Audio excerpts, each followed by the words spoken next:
Great mistakes is to judge policies and programs by their intentions rather than their results.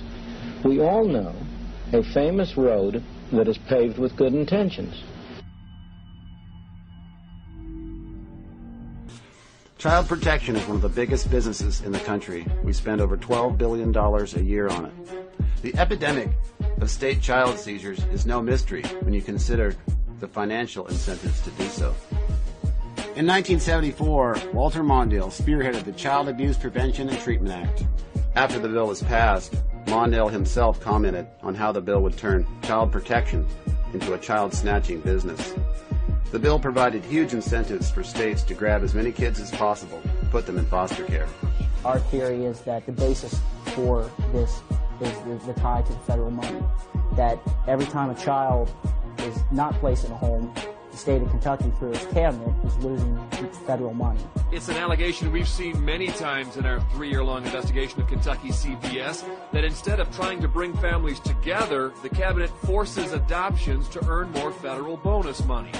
And it apparently started in 2004 when adoptions in Kentucky ballooned to 724, while the federal bonus money more than doubled, from $452,000 the year before to more than $1 million. And across the country, states did just that. The number of kids in foster care began to climb dramatically across the country. Now you have to ask yourself, why would legislation be written in this manner? To create an obvious business incentive to grab as many kids as possible. Why would they write it that way? In 1997, President Clinton passed the Adoption and Safe Families Act, a heartwarming piece of legislation.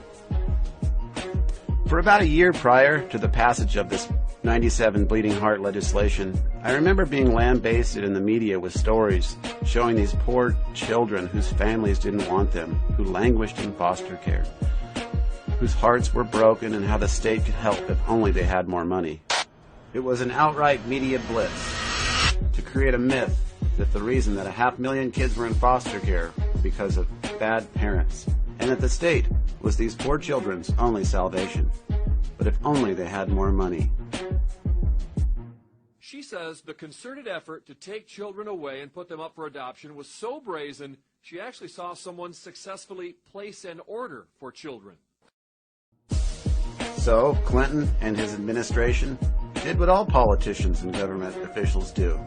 They make themselves look like the champion of children, when in reality, the very legislation they write provided more incentives to take kids, provided more money to the very people who are abducting children for profit.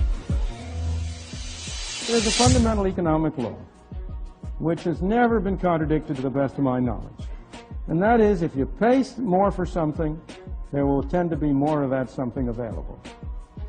If the amount you're willing to pay for anything goes up, somehow or other, somebody will supply more of that thing.